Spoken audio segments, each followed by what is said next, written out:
Welcome, Game of Thrones fans. This is me, Anna. I'm Mark. And we are watching Game of Thrones History and Lore Season 5. All right. Well, and we're watching this a little bit before the Q&A. Yeah. Just to put some stuff in between talking about the last scene. So, Mm-hmm. well, I'm going to hit play and we will get it going.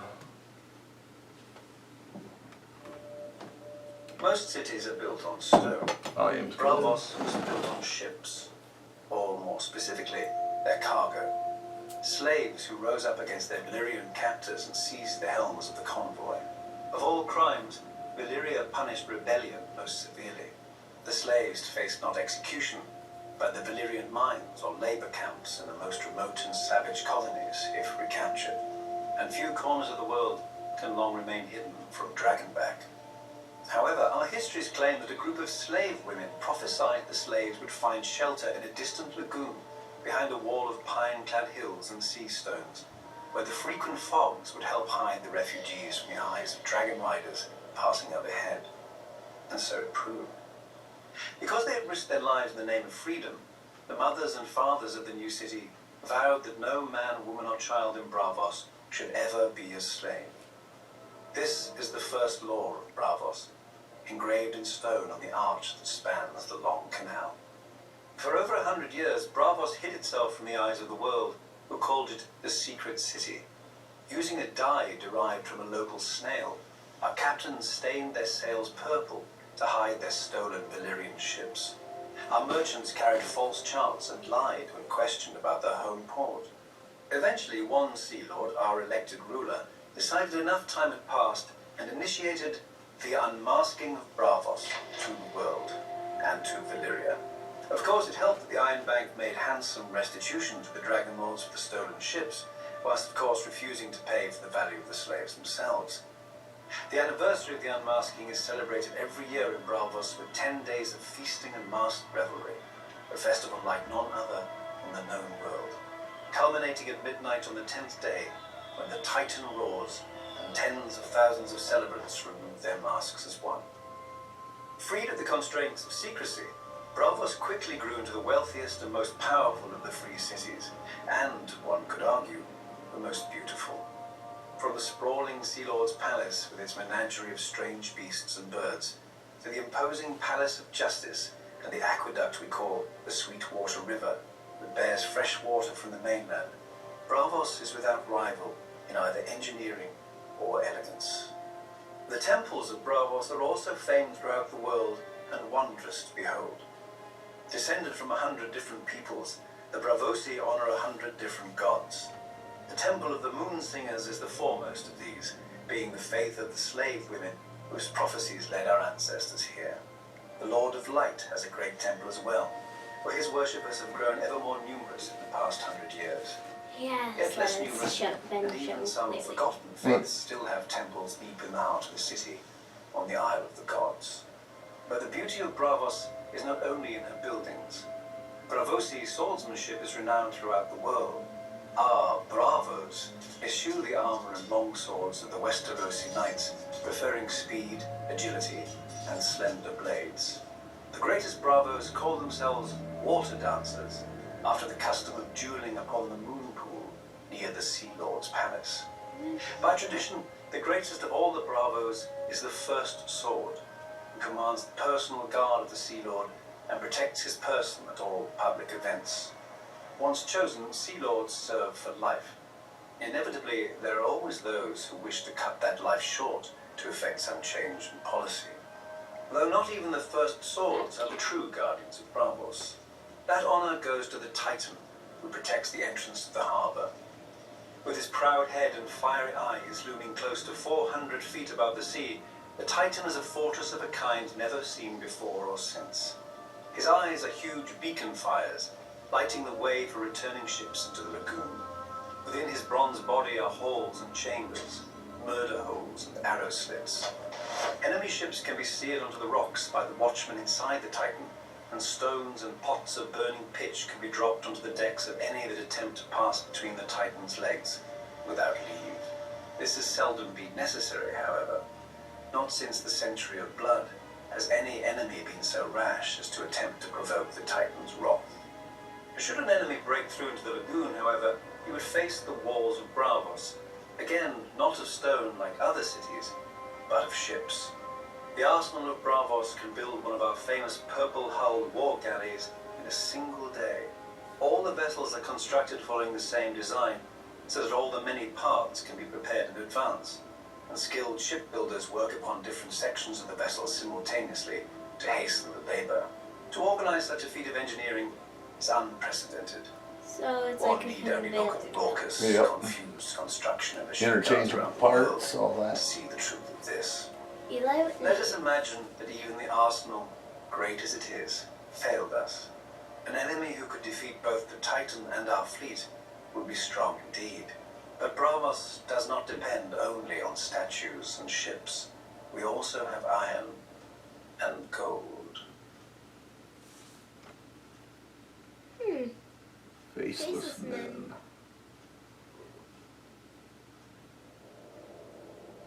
Who are the faceless men? It depends on who is asking. To a penitent, they may be relief. To a victim, they may be vengeance. To a lord, they may be an incredible expense. And to the Iron Bank, they may be just another asset. Nobody but the faceless men know their origin, but the order is rumored to predate the founding of Braavos. We know only that they reside in, or are somehow aligned with, the House of Black and White, an odd and lonely building where few who enter ever leave. Some whisper that those werewood doors open not on a house, but onto the world of the dead, from whence the faceless men rise when summoned. We can dismiss such foolishness as we do the fishwives who spread it. The House of Black and White is merely a temple consecrated to the many-faced god, and filled with statuary of his many faces. The old gods of Westeros, the Lord of Light, the Black Goat, the Lion of Night, the Weeping Lady, the Stranger. Perhaps now you understand what is worshipped here, and along with them, other gods whom none alive now recognize, brought here long ago by sailors who never came again. Unlike the priests of other religions, the servants here preach no sermons and perform no ceremonies. As far as one can see, silence and solitude form the whole of their worship, as well as collecting the occasional devotee. If one wants to engage a faceless man, one visits the House of Black and White and pays the price. As for what that may be, those who have paid it rarely speak of it. For make no mistake, from the moment the faceless men accept your offer, the man you named is dead, though he doesn't know it. Perhaps not that day, perhaps not that year, but soon, and inevitably. Many would say you are as much his murderer as if you'd swung the axe yourself. Just as many would say, that's the point.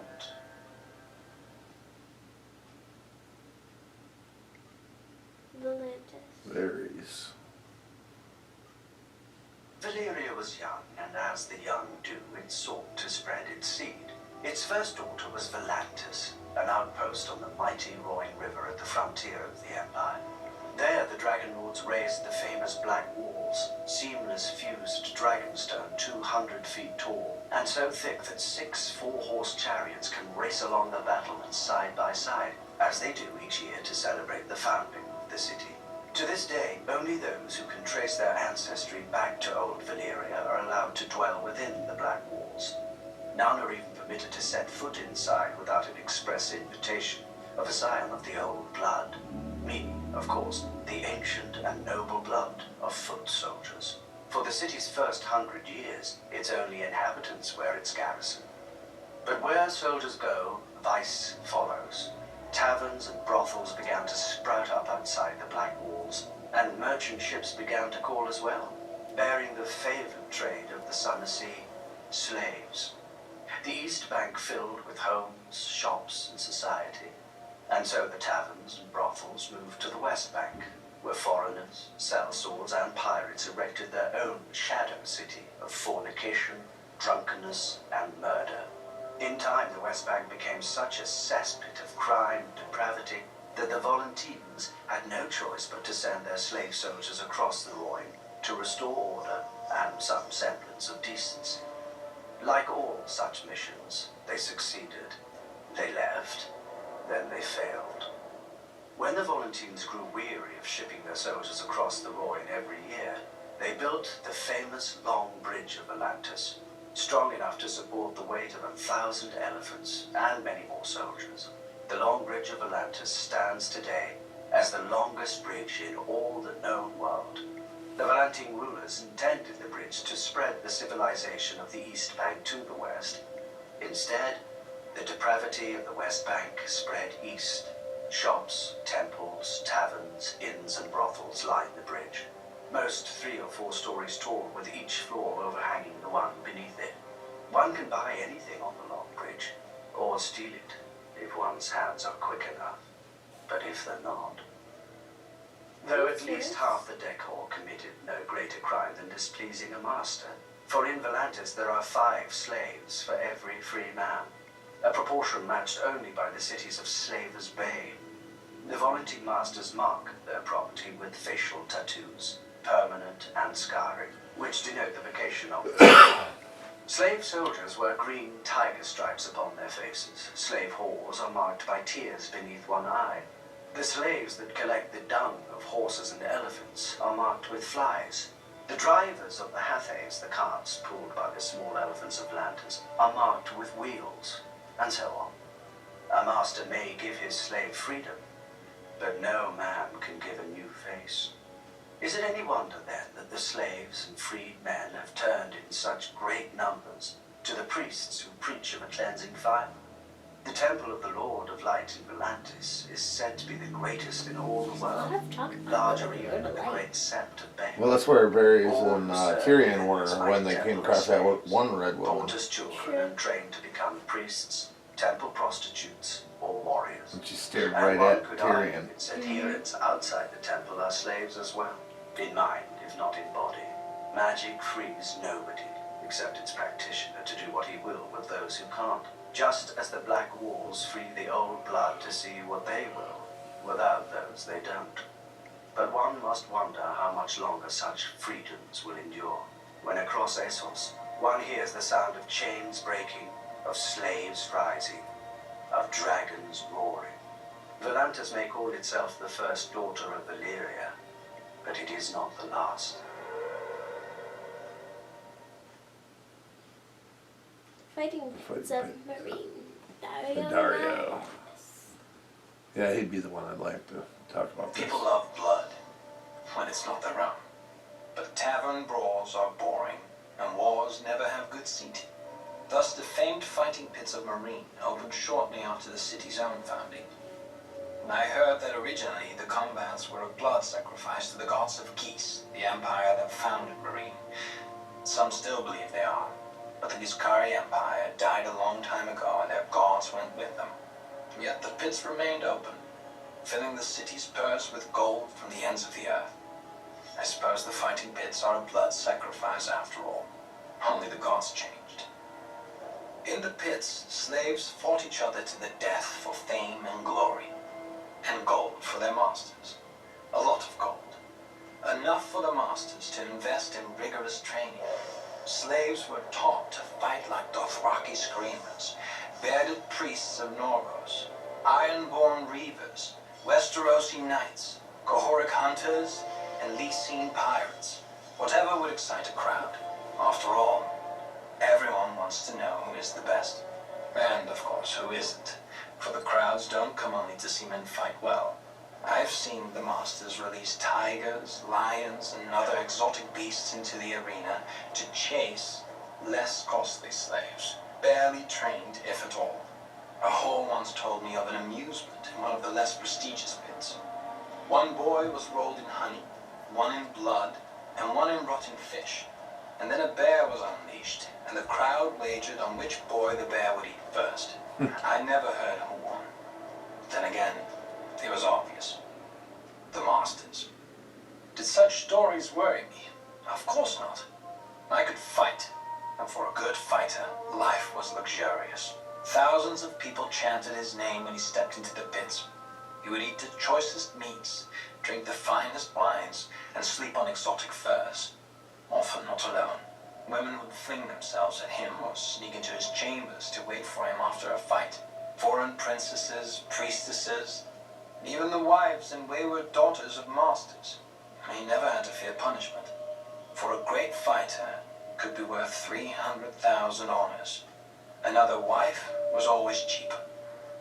And when this renowned fighter finally fell, for all fighters will in time, his name would be inscribed into the gates of fate among the other valiant dead. I remember once trying to count the names, but the gates opened before I finished, and another fight began.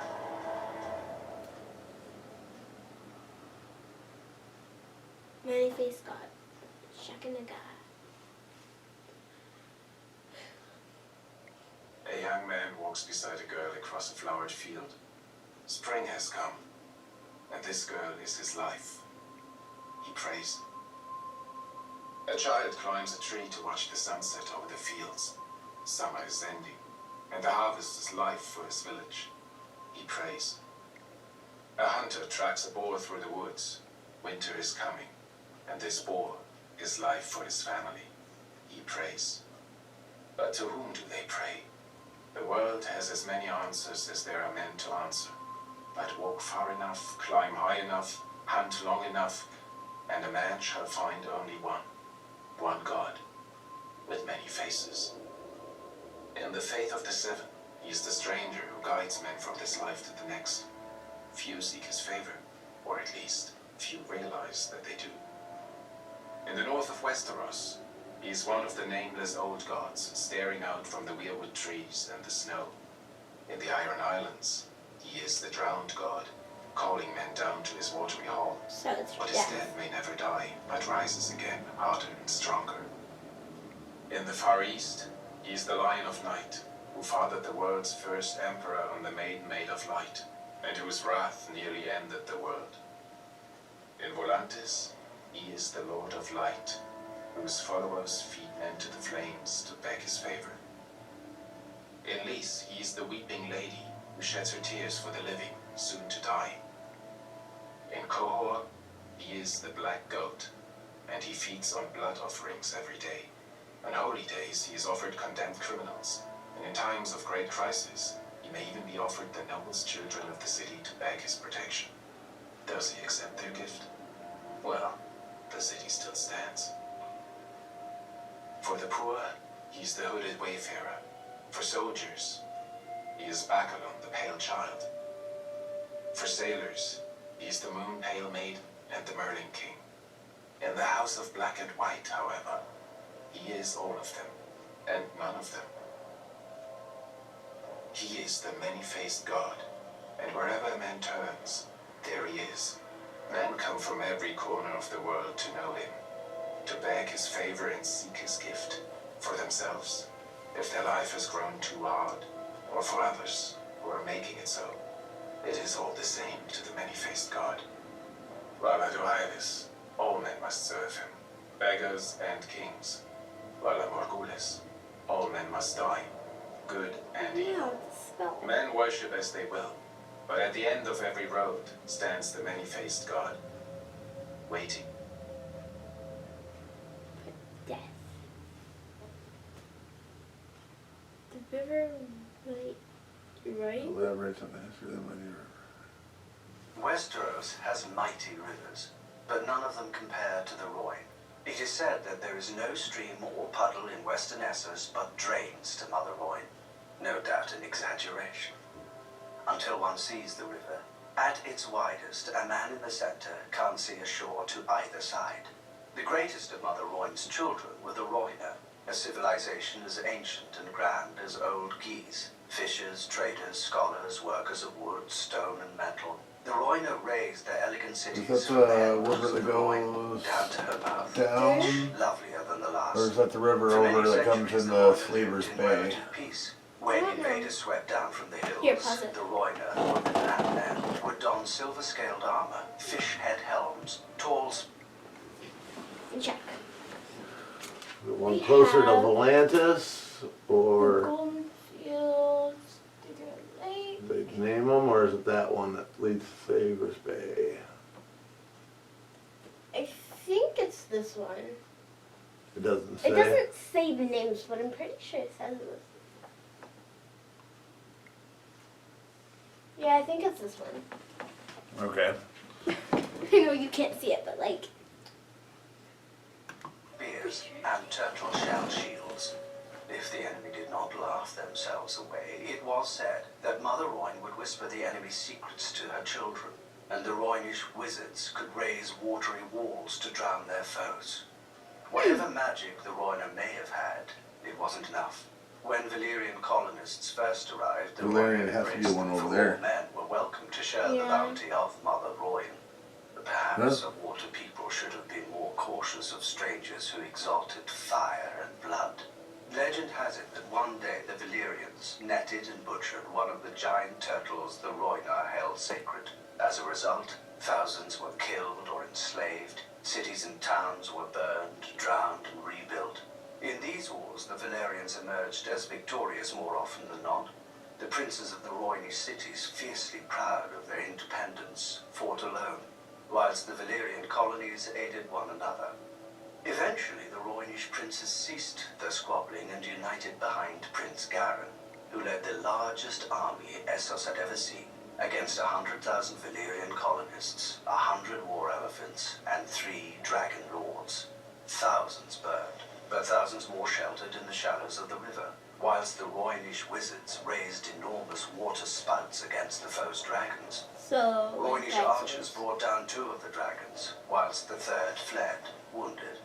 And thereafter, the Royner named Garin the Great. But Mother Valyria proved just as caring as Mother Royne. When Garin the Great marched his army against Volantis, 300 Valyrian dragons descended from the sky. 300. Tens of thousands burned, whilst others rushed into the river. But the fires burned so hot that the water boiled and turned to steam. Garin the Great was captured alive and made to watch as Valyrians butchered every last man. So many that their blood turned the great harbour of Volantis red as far as the eye could see. Then they forced Garin to watch as they marched on his own city and enslaved all the women and children his army had left behind. The singers claim that Prince Garin called out Mother Royne to curse the Valyrians, and she in turn flooded the city with foul waters and a damp fog that caused the skin of the Valyrians to harden and crack, and thus was born Greyscale. Fearing a similar fate, another Roynish ruler, Princess Nymeria, led her own people into every ship, skiff, and raft they had, and fled Essos. Eventually, This after is what much hardship, Nymeria was they named landed after. in Arya's sun-swept daughter. Yeah. and bone-dry dawn. But we all know that tale. Now Valyria has followed the Royner out of this world, and her daughters have grown into free cities, wealthy and powerful and proud. Still, Mother Royne flows on, past ancient ruins and bustling harbours, sweeping all man's kingdoms to the sea. Greyscale and the Snowman. Cameron. Few afflictions are more feared than Greyscale, and far past the point of reason. A legend calls it Prince Garin's curse, after an ancient eastern prince whom the Valyrians hung in a cage and forced to watch the immolation of his city and people. As his city burned under dragon flame, this prince called on his god for vengeance, and a thick fog of foul humours rose from the Royne to smother the Valyrians with Greyscale. But if diseases could be called down by the vengeful, we'd have no health in the world. More likely the disease predates the Valyrians entirely, confined to some remote region of Essos, and only spread throughout the world once the Valyrians linked the continent with roads and dragons. The disease begins as a rash. The afflicted flesh stiffens, calcifies, and cracks, and assumes the disease's nominal hue. Victims are graciously spared pain, as the disease dulls sensation in the infected limbs. But the disease is insidious, and slowly it creeps over the skin and into the organs. Once the infection reaches the brain, feral madness replaces humanity, and the transformation to a stone man is complete. There is no consensus on treatment. Some maesters advocate mustard poultices, vinegar rinses, and scalding hot baths. Others claim only 3 cures: axe, sword, and cleaver. Hacking off afflicted parts does sometimes stop the spread of the disease, but not always.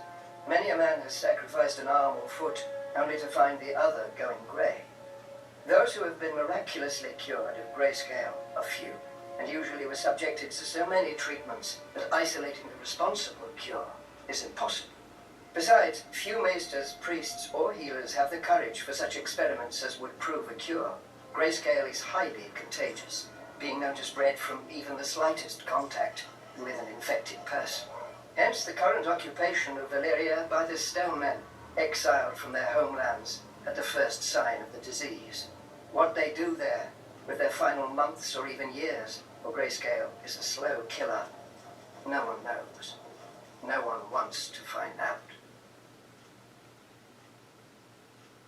Little Greyscale background. Ladies. Meisters of Miriam. Sunday. The great masters of marine, as if calling themselves such could make them so. Thousands of years ago, during the height of the Giscari Empire, marine was second only to Old Guise in wealth and glory. A paradise by the sea, if one didn't mind the constant clinking of chains and cracking whips. Slaves built marine, and on their backs the city rested like a litter. Then came the dragons of Valyria. The masters of Old Guise would not bow, so they burned. The Valyrians tore down their walls, burned their pyramids to ash, and sowed their fields with salt and skulls. An old slave woman once told me that the Valyrians intended to break the chains of the Giscari slaves, absorbing them into the Valyrian freehold where every man held a vote. But the great masters of marine received their new overlords in the great temple, plying them with gold, wine, and all the wealth that slavery had brought them, and the Valyrians instead took up the whip themselves. I do not believe it. As their empire expanded, the Valyrians needed more and more bodies to feed their mines and colonies, where no wage could ever tempt a free man. The great masters merely accommodated their new customers, staying rich as the Giscari Empire crumbled. After the doom fell on Valyria, the great masters worried for their fortunes. By this time, the Valyrians were their greatest providers and purchasers of slaves. Then the Dothraki horse lords swept out of the lands of Essos, and proved to be as fond of slaving as the dragon lords before them. The great masters grew richer still. For the first time in its history, the great masters alone ruled marine, and chaos ruled the rest of the world. The fighting pits swallowed men who in previous centuries would have filled the ranks of the Valyrian armies. Without these soldiers to maintain order, the wealthy had to buy their own, which the good masters of Astapor were more than willing to sell.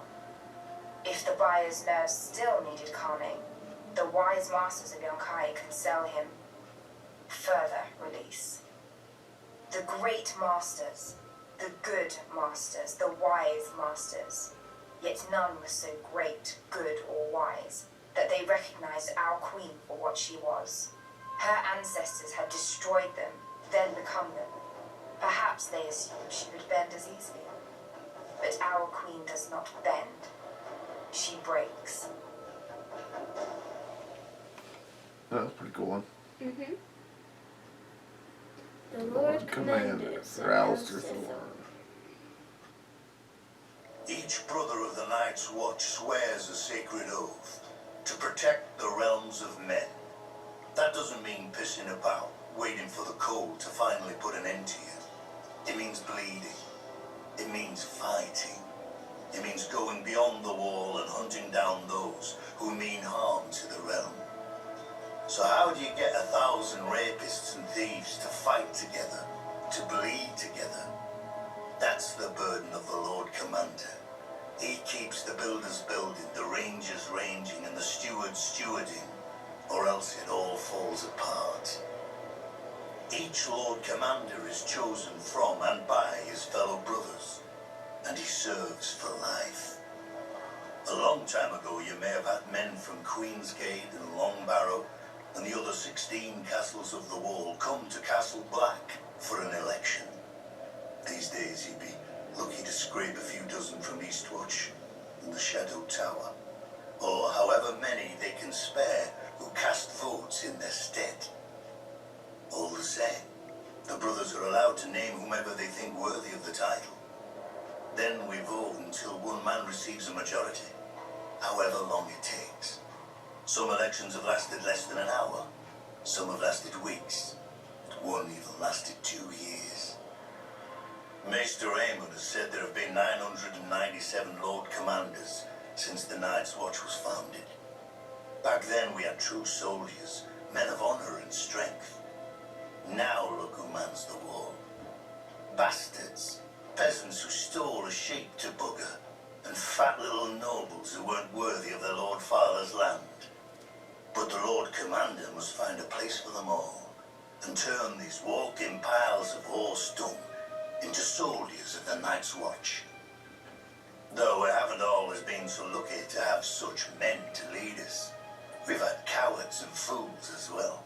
Our tyrants and our madmen. Runsel Hightower tried to bequeath the watch to his bastard. Roderick Flint thought to make himself king beyond the wall.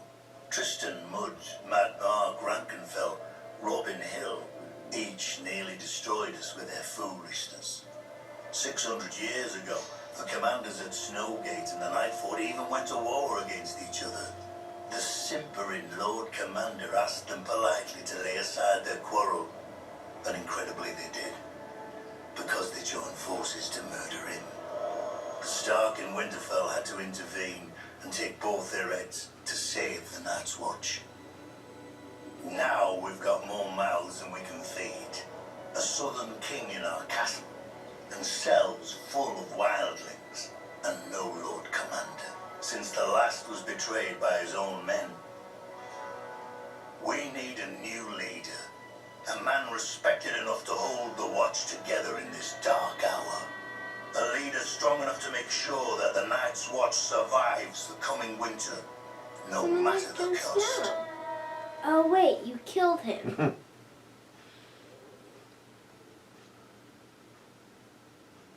Explains Winterfell? Brandon the Should Builder, have been real founder of Stark. House Stark, raised Winterfell with giants over 8,000 years ago. Or so nursemaids tell all the children of the North. The children nod, wide-eyed, unaware of the lesson forced on them. That if even giants obeyed a Stark, so too should they. But like every other castle, Winterfell was built in pieces over thousands of years. The first men settled there because of the hot springs that bubbled through the ground. The water and the heat helped them survive the northern winters, and they built defenses to keep it for themselves. Nobody raised the castle all at once. Probably nobody meant to raise a castle at all. In those days, the Starks were not the greatest house in the north, and Winterfell was not the greatest castle. Barrington was the oldest, dating to the first king, and the Starks fought the Barrow Kings for 1,000 years. Greywater Watch was, like the Crannock men themselves, the strangest. Only marriage subdued its marsh kings. But the greatest rival to Winterfell was always the Dreadfort, and my ancestors, the Red Kings of House Bolton. If tales